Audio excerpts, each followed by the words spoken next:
By thanking all of you for honoring us with your presence at this first dialogue on illegal mining. We know that the issues of illegal mining are dear to your hearts and to the hearts of every Ghanaian. And that's why we decided that from time to time we'll hold this dialogue. This is not going to be the last. We'll hold this dialogue to update you on the progress that we're making in the fight against illegal mining. Mining in Ghana has been historical, and when the first Portuguese arrived in Elmina, one of the first things we sold to them was gold, and that's why they built the fort in Elmina. Our grandfathers were involved in mining. The problem with the difference between then and now is that they use rudimentary tools to undertake the mining. And so the capacity to create destruction to the environment was very limited. The whole equation changed when the small-scale mining sector started deploying heavy earth-moving equipment. Before, it was only the big-scale mining sector that was involved in using excavators and bulldozers and huge dump trucks. At a point in time, the small-scale mining sector, which is a legal sector of our mining, it was passed in PNDC time to allow, because we realized that the big mining companies were owned by foreign companies, and Ghanaian small-scale companies that had the capacity to mine were prevented from doing so. And so the mining code was revised to add for small-scale miners. And as I said, there's a difference between small-scale mining and artisanal mining. Artisanal mining was what existed before, using pickaxes and shovels and so on and so forth. But when the new licenses for small-scale mining started, and they could afford to bring in excavators and bulldozers and others, it meant that their ability to destroy the environment was expanded. And that is where we currently have our problem. I want to assure you that we are determined to win this fight. And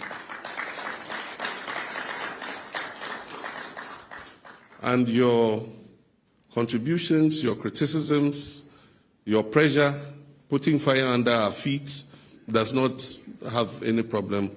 We don't have any problem with that. You must continue to do your advocacy, to urge us on, to encourage us to win the fight. As I said in the last media encounter, I said that I had no illusions that within 7 months I was going to win the fight against Galamsey. And I said that it wasn't going to be an event, it was going to be a process. Mistakes have been made. In the first effort we made, we go into a forest reserve. We mapped out the forest reserves that had been that had incursions of illegal miners, and we deployed the first wave of our security services. They scored a lot of successes. In a short time, they had cleared some of the major forest reserves that were called no-go areas. Unfortunately, after we cleared the illegal miners from there, the security services withdrew and handed over the forest reserve to the Forestry Commission. And so they put their forest guards there. The forest guards don't have the capacity to defend the reserves against the illegal miners. And so lessons learned were that in the next wave, with the formation of NIMOS, that we must deploy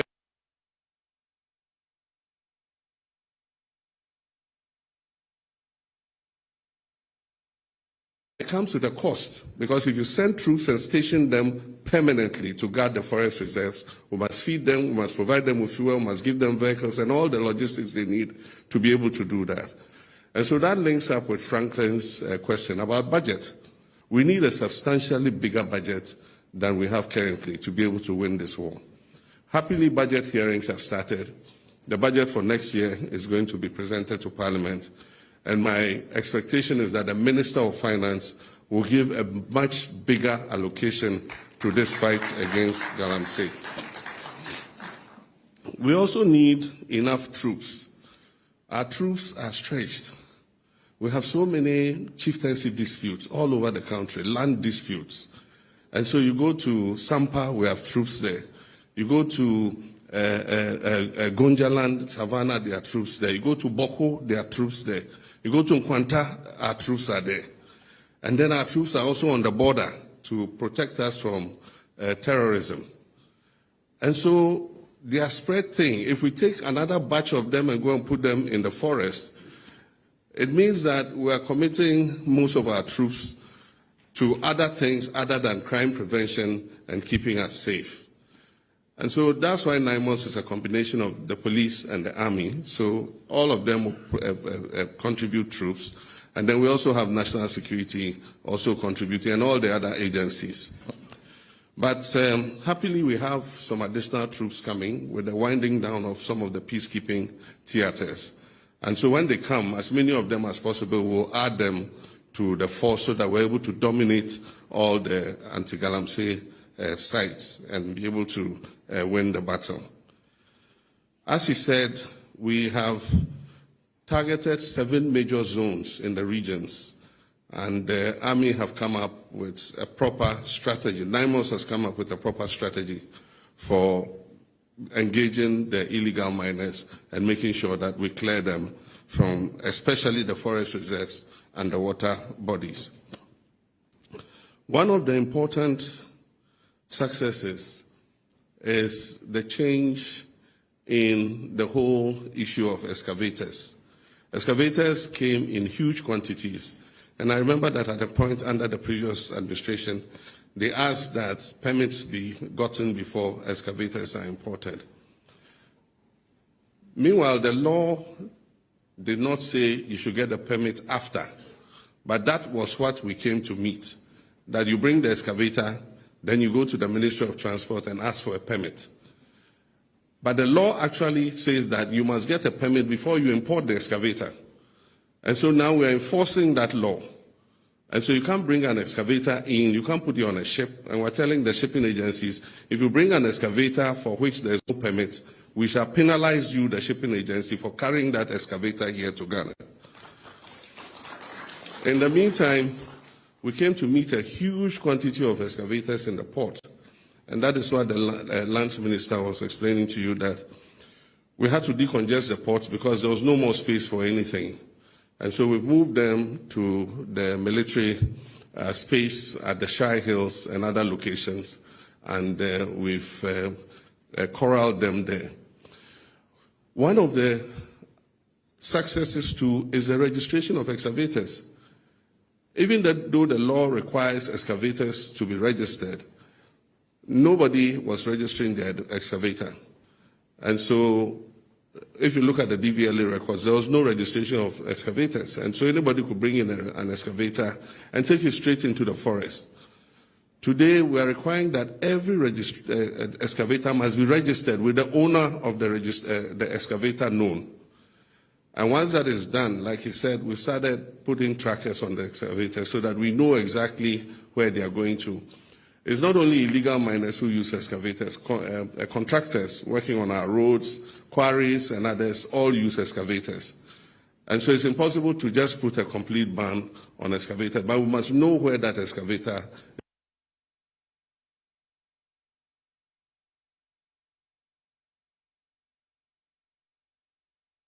is being used for construction purposes. And so we now can hold the owners of excavators responsible if we find the excavator in a forest reserve or engaged in illegal mining. And so that's one of the advances that we have made. We started a geofencing policy where it makes it possible for us to know where every excavator is, so that if the excavator moves after where it was geofenced, then we can go and find out where did this excavator go and what is it doing where it has gone. And so that would help us. With regards to turbidity of the water, as the scientist said, it's just about you can see physically with your eyes, what the turbidity of the water is. The thicker brown it is, the more coffee-like it is, the more polluted it is. The less it is, the less polluted it is. And so, like he said, we are scoring a few successes, especially on the Ankobra. I believe the minister chose the Ankobra to start because it flows through his constituency. And so there are some successes, but like he said, we still have the Pra, we have the Densu, we have the Birim, we have the Ofin and all of them. But that means that we must get more manpower. The Blue Water Guards have started work, and a lot of them are deployed on the Ankobra River. So far, we've recruited 1,000 of them. We pay them an allowance of, if you take away deductions and other taxes, of about 1,500 cedis a month. And so if we have 1,000 of them, and we pay about 1,500 a month, it means for a year, you're talking about roughly 18 million cedis. And that's for 1,000 of them. And so if we scale up, then it means that we need more money to employ more of them. But I endorse it because it gives them an alternative source of income. Because as they are fighting the pollution of our water bodies, they are also earning an income as a kind of alternative livelihood. And so that is something that we'll have to scale up. And so the Minister of Finance in doing the budget must make extra provision. We also have to start reclamation, because it's not enough to just stop them and drive them away and leave the land scarred the way it is. And so there are a few companies that have worked with the United Nations, and they have come up with some trees that help to regenerate the soil and can also take out toxins from the soil. If you've heard about the green Sahelian wall that the United Nations was sponsoring, some of the companies involved there have also come and tried those crops in areas that we want to reclaim. And they say that the tests are positive and they can work with us. But of course, we need to use these bulldozers and things we have recovered to level out the land before these vegetative, organisms are put in the land to be able to reclaim the land. So reclamation is one of the areas that we must look to. Happily, we should be able to get some support from green climate funds and a lot of these green funds to assist us in reclamation. But we must put our resources in first. The menace of illegal mining, and I've been trying to find out about best practice, and I found out that apparently we are not the only ones suffering. The high gold price is pushing a lot of people into gold, especially gold.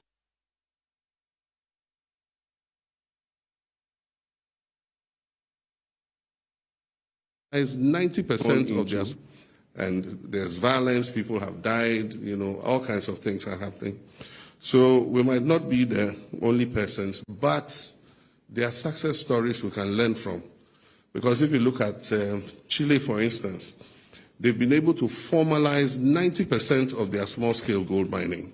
It means 90%, they were in the same situation as us. But today, 90% of their small-scale mining is formalized. And they have control of it, they inspect, they make sure that they're doing the right thing. We can also achieve that.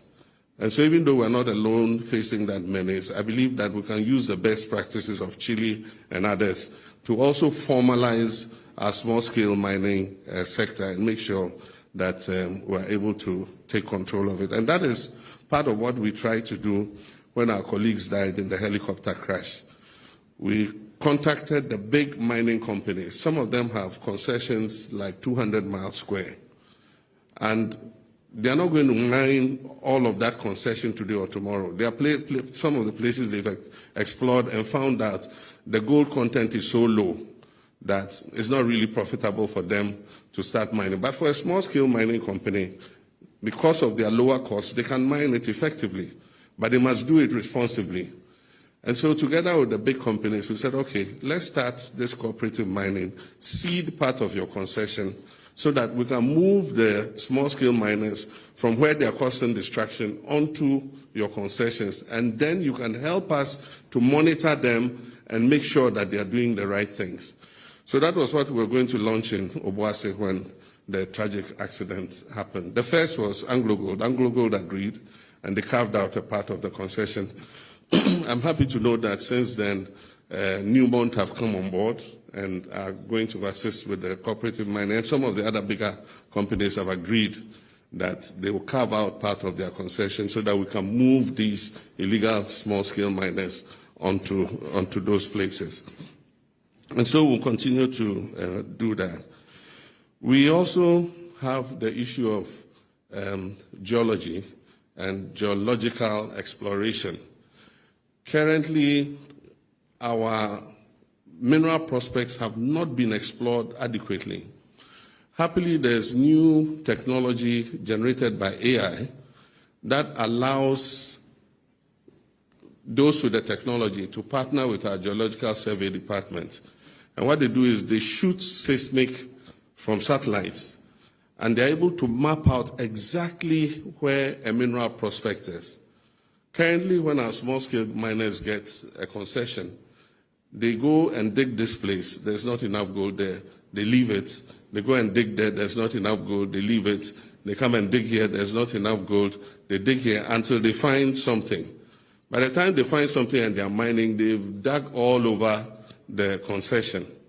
Today, it's possible to precisely map out where the mineral prospect is. And that's part of what Gold Board is trying to do. That is their other responsibility. That is to give geological survey money together with their partners to shoot the seismic for Ghana and show where exactly the resources are. And based on that, do PPPs with Ghanaian mining companies that will mine that gold responsibly so that they don't go around just digging everywhere. So that's one of the things that Gold Board is going to introduce. And this fits into their track and trace system, which they are going to launch, because we cannot export gold to the European countries because of LBMA restrictions.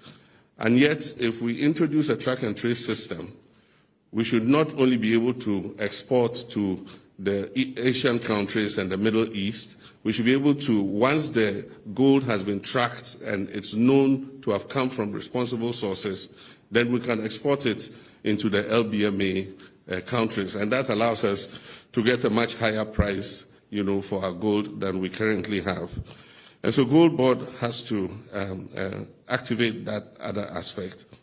Aside from that, we're looking at best practices for small-scale mining, because small-scale mining is not restricted only to Africa or to Ghana. It is done even in the advanced countries. And so there are small-scale mines in Canada, Australia, even in the United States of America. And that's why when I spoke the other time, I said that we're contacting some of them so that our Small-Scale Miners Association, could be sent to go and see that you can do this in a much better way than we're currently doing. Happily, we've trained a lot of geologists, we've trained a lot of mining experts. University of Mines and Technology has trained so many of our young people who have the technology and the ability to do so. And so the intention is to attach these graduates of UMAT to the district mining organizations, and they would help the district mining organizations to go and inspect the small-scale mining industries and make sure that they're doing the right thing. Normally what you do is, before you start, you must dig what they call a tailings dam to contain any water that you use to wash the gold. And so all the gold that you wash must go into the tailings dam and is contained.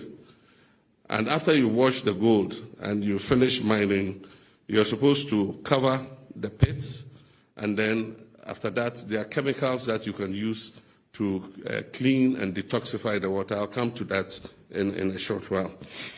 But like I said, it's not an event, it's a process, but we will never give up. It's a long journey, but we'll continue to work on it.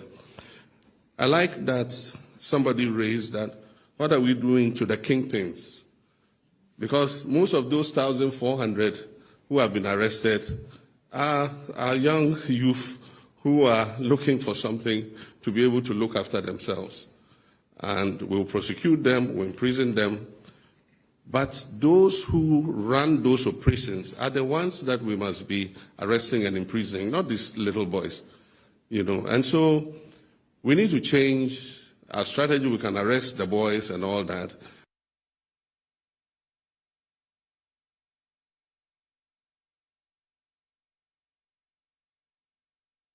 Be given, there's no slap on the wrist. What's the least sentence? 15 years. 5 to 15. Yeah, so we'll catch these boys and we'll feed them for 5 years. Look after them for 5 years and discharge them. But like I'm saying, maybe we can look rather for the kingpins and deal with them in a major way so that we are able to get something on this whole thing. With regards to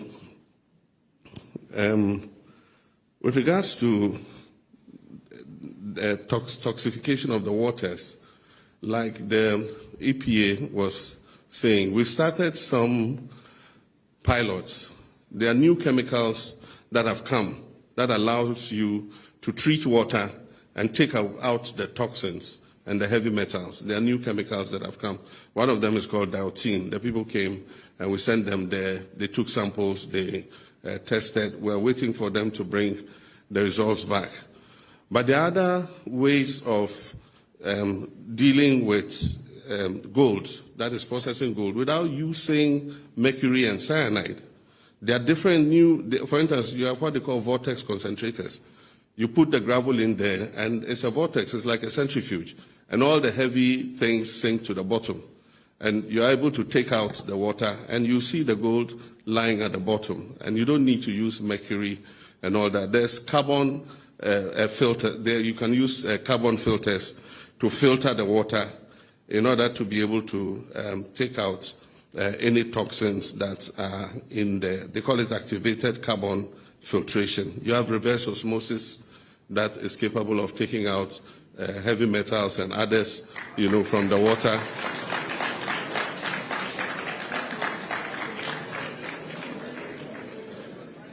So while we are fighting the menace, I'm also saying that we should uptake technology in order to protect our environment. So yes, let's fight the illegal mining, but at the same time, let's bring in the new technologies that allow us to be able to protect our environment. Now, with the elephants in the room, state of emergency. You know, yes, I have the power to do it, but the president acts on the authority, not only on the authority, on the advice of the National Security Council. And as at now, this moment, the National Security Council believes that we can win the fight against Galamsey without a state of emergency. I want to assure you that the day they advise me otherwise, that, boss, now we need a state of emergency, I will not hesitate in declaring a state of emergency. But we do still think that we have the powers to be able to win this fight. And as we deploy more troops and we apply more resources to the fight, I'm sure that gradually we'll begin to see that we're winning the fight. So like I said, this is not going to be a one-stop dialogue. We're going to continue to update you. We need your support. We need your criticism. We need your advocacy. We need your pressure. Continue to put our feet to the fire, because that will encourage us to also continue to work harder. And so I want to personally assure you that as president, I will also continue to put pressure on my lands ministry and all the ministries that are involved in this to make sure that we're able to hand over to our children and our grandchildren an environment that our great-grandfathers handed over to us. They gave us a beautiful country with a lot of forests and trees and beautiful rivers. We should not hand over poisoned rivers and desecrated forests to our children and our grandchildren. And so we will continue to fight. I believe that we'll win the fight against Galamsey. And I want to thank you for the advocacy that you continue to do.